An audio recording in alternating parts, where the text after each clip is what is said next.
আসসালামু আলাইকুম। আজকের বাংলা নিউজে আপনাকে জানাচ্ছি স্বাগত। এখন শুনবেন সংবাদ শিরোনাম। আমাদের সংবাদটি যদি ভালো লাগে লাইক কমেন্ট শেয়ার দিয়ে জানিয়ে দিন আপনার মতামত। আমরা ট্রানজিশনাল পিরিয়ডে আছি, একটা দোলাচল চলছে। মির্জা ফখরুল। লটারির মাধ্যমে ডিসি-এসপি বদলির দাবি গোলাম পরোয়ারের। শেখ হাসিনার ফাঁসির রায়ে জনগণের ইচ্ছার প্রতিফলন হয়েছে বলেন রুমিন ফারহানা। সুষ্ঠু নির্বাচন আয়োজনে ইসিকে শক্ত অবস্থানে থাকার আহ্বান মঈন খানের। নির্বাচনী পরিবেশ তৈরিতে মনিটরিং কমিটি গঠনের দাবি গণসংহতি আন্দোলনের। গাজীপুরে কয়েল কারখানায় আগুন।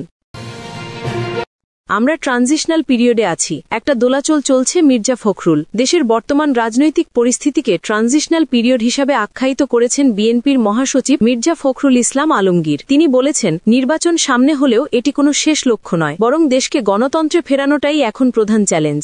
আজ বুধবার দুপুরে রাজধানীর গুলশানের একটি হোটেলে এক অনুষ্ঠানে মির্জা ফখরুল কথাগুলো বলেন। ২৪-এর গণঅভ্যুত্থানে বিএনপি এই বইয়ের মোড়ক উন্মোচন ও ডকুমেন্টারি প্রদর্শন শীর্ষক এই অনুষ্ঠানের আয়োজক বিএনপি ও ন্যাশনালিস্ট রিসার্চ সেন্টার। অনুষ্ঠানে প্রধান অতিথি বক্তব্য দেন মির্জা ফখরুল। অনুষ্ঠানে ২০২৪ সালের জুলাই আগস্টের গণঅভ্যুত্থান নিয়ে একটি তথ্যচিত্র প্রদর্শিত হয়। বিএনপির মহাসচিব বলেন, আজকে আমরা একটা ট্রানজিশনাল পিরিয়ডে আছি, একটা দোলাচল চলছে। নির্বাচনের সময়ের ঘোষণা হয়েছে, এখনো শিডিউল হয়নি, হবে আশা করছি। নির্বাচন কিন্তু সব শেষ নয়। নির্বাচনের মধ্য দিয়ে একটা ডেমোক্রেসিতে ফিরে যাওয়া এবং ডেমোক্রেটিক কালচার গড়ে তোলা, এটাই সবচেয়ে বড় অভাব। মির্জা ফখরুল মনে করেন, টেকসই রাষ্ট্র গড়তে হলে বিচার বিভাগ, সংসদ, গণমাধ্যম ও প্রশাসনকে স্বাধীন ও শক্তিশালী করতে হবে। গত ১৬ বছরে বিএনপির নেতাকর্মীদের ওপর হওয়া দমন-পীড়ন, গুম খুন ও মিথ্যা মামলার প্রসঙ্গ তুলে ধরেন মির্জা ফখরুল। তিনি বলেন, বিএনপি একটি লিবারাল ডেমোক্রেটিক পার্টি। তিনি জানেন না পৃথিবীর কোন লিবারাল ডেমোক্রেটিক পার্টি এইরকম অত্যাচার, নির্যাতন, নিপীড়ন, হত্যাযজ্ঞের মধ্য দিয়ে গেছে কিনা। ৬০ লাখ মানুষের বিরুদ্ধে মিথ্যা মামলা হয়েছে,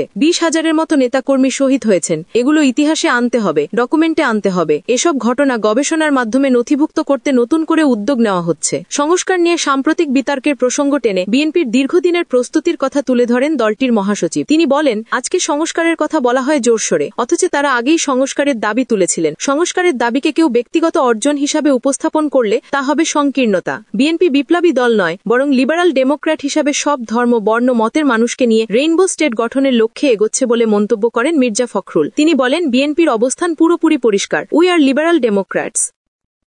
লটারির মাধ্যমে ডিসি-এসপি বদলির দাবি গোলাম পরোয়ারের। বাংলাদেশ জামায়াতে ইসলামের সেক্রেটারি জেনারেল মিয়া গোলাম পরোয়ার লটারির মাধ্যমে ডিসি-এসপি বদলির দাবি জানিয়েছেন। বুধবার ১৯ নভেম্বর ইসি কার্যালয়ে প্রধান নির্বাচন কমিশনার এম নাসির উদ্দিনের সঙ্গে রাজনৈতিক দলগুলোর সঙ্গে সংলাপে তিনি এই দাবি জানান। এই সময়ে মাঠ প্রশাসনের বদলি পরিকল্পিত বলেও মন্তব্য করেছেন তিনি। এই সংলাপে জামায়াতের আইনজীবী শিশির মনির বলেন, নির্বাচন কমিশন আচরণবিধি প্রতিপালনের সিদ্ধান্তহীনতায় ভুগছে। দলটির সহকারী সেক্রেটারি জেনারেল হামিদুর রহমান আজাদ বলেন, ত্রয়োদশ জাতীয় সংসদ নির্বাচন সুষ্ঠু আয়োজনে নির্বাচন কমিশনের মুখের কথার বাস্তবায়ন হলে ইতিহাসের পাতায় স্বর্ণাক্ষরে লেখা থাকবে নাসির উদ্দিন কমিশনের নাম। স্বচ্ছতা, নিরপেক্ষতা এবং জবাবদিহিতা নিশ্চিত করতে পারলেই নির্বাচন সুষ্ঠুভাবে করা সম্ভব বলেও জানান তিনি। শেখ হাসিনার ফাঁসির রায়ে জনগণের ইচ্ছার প্রতিফলন হয়েছে। রুমিন ফারহানা। বিএনপির সহ আন্তর্জাতিক বিষয়ক সম্পাদক রুমিন ফারহানা জুলাই গণঅভ্যুত্থানে সংঘটিত মানবতা বিরোধী অপরাধের মামলায় ক্ষমতাচ্যুত সাবেক প্রধানমন্ত্রী শেখ হাসিনার মৃত্যুদণ্ডের রায়ে জনগণের ইচ্ছার প্রতিফলন হয়েছে বলে মন্তব্য করেছেন। একটি বেসরকারি টেলিভিশন চ্যানেলের টক শোতে এ মন্তব্য করেন তিনি। এ সময় রুমিন ফারহানা আরও বলেন, কোনো বিচারের আগে যদি শর্ত থাকে তাহলে সেই বিচার নিয়ে প্রশ্ন উঠবে। নির্দিষ্ট সময় বা শর্ত বেঁধে দিয়ে কখনো বিচারকে আটকে ফেলার চেষ্টা ভালো পরিণতি নিয়ে আসে না। শেখ হাসিনার রায় দেশের জনগণের ইচ্ছার প্রতিফলন হয়েছে। তিনি বলেন, এই রায়টি ঘিরে দেশ ও দেশের বাইরে থেকে নানা মন্তব্য দেখতে পাচ্ছি। মানবাধিকার সংস্থাগুলোর নানা পর্যবেক্ষণ দেখছি। ডেভিড বার্গম্যান, যিনি খুবই সোচ্চার ছিলেন হাসিনার শাসনামলে, তিনিও হাসিনার রায় ঘিরে তার লেখা আর্টিকেলে বলেছেন, প্রসিকিউশনের হাতে শক্ত প্রমাণ ছিল। তিনি বলেন, নির্বাচন ঘিরে বিচারের দৃশ্যমানতায় একমাত্র শর্ত নয়। আমরা দেখলাম বিচারের দৃশ্যমানতার পাশাপাশি পিআর পদ্ধতিতে নির্বাচন, গণভোট আগে হওয়া, এরকম নানান রকম শর্ত জুড়ে দেওয়া হয়েছে। কেবলমাত্র আওয়ামী লীগ নয়, জাতীয় পার্টি সহ ১৪ দলকে নিষিদ্ধের শর্ত দেওয়া হয়েছে। তিনি বলেন, লেভেল প্লেইং ফিল্ডের শর্ত এসেছে। এসব দাবির মধ্যে জাতীয় পার্টিকে নিষিদ্ধ করা না হলে জামায়াত সহ যারা এই দাবিটা তুলেছে তারা নির্বাচনে আসবে কিনা, এটা একটা বড় প্রশ্ন। নির্বাচন বাধাগ্রস্ত হলে আওয়ামী লীগ সবচেয়ে বেশি লাভবান হবে বলেও মন্তব্য করেন তিনি। সুষ্ঠু নির্বাচন আয়োজনে ইসিকে শক্ত অবস্থানে থাকার আহ্বান জানিয়েছেন বিএনপি স্থায়ী কমিটির সদস্য ড মঈন খান। তিনি বলেন, সমমনা দলগুলো ১.৫ দশক ধরে শুধু একটি উদ্দেশ্য নিয়ে কাজ করছি, একটি সুষ্ঠু নির্বাচনের জন্য।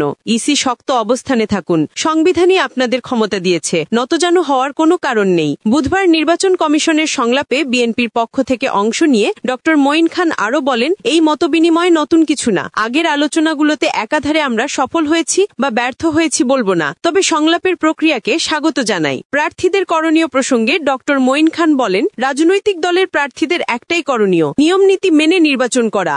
আচরণবিধির প্রতিপালন করতেই হবে, এ নিয়ে দ্বিমত নেই। তবে তফসিলের বিষয়ে তিনি কঠোর অবস্থান দেখছেন না। তিনি যোগ করেন, তফসিলের বাইরে যাওয়ার সুযোগ দেখছি না। আমরা পরামর্শ দিয়েছিলাম, সবকিছুর প্রতিফলন দেখিনি। অন্যদিকে নিয়মনীতি প্রণয়ন প্রসঙ্গে তিনি ভিন্নমত পোষণ করেন। মঈন খান বলেন, যতই অঙ্গীকারনামা নেওয়া হোক, নিজেদের সংশোধন না করলে তা কোনো কাজে আসবে না। এক্ষেত্রে শাস্তির বিধান স্পষ্ট না। যত নিয়মনীতি তৈরি করা হবে, তত লঙ্ঘনের প্রবণতা বাড়বে। বর্তমান যুগে বাকস্বাধীনতার নতুন ক্ষেত্র হিসেবে এআই বা কৃত্রিম বুদ্ধিমত্তা ও অপতথ্যের উত্থান নিয়েও তিনি কথা বলেন। তিনি বলেন, বর্তমান যুগে বাকস্বাধীনতার নতুন ক্ষেত্র সৃষ্টি হয়েছে, তবে কথা বলার স্বাধীনতা দেওয়া হয়েছে, সেহেতু এর অপব্যবহার হবেই।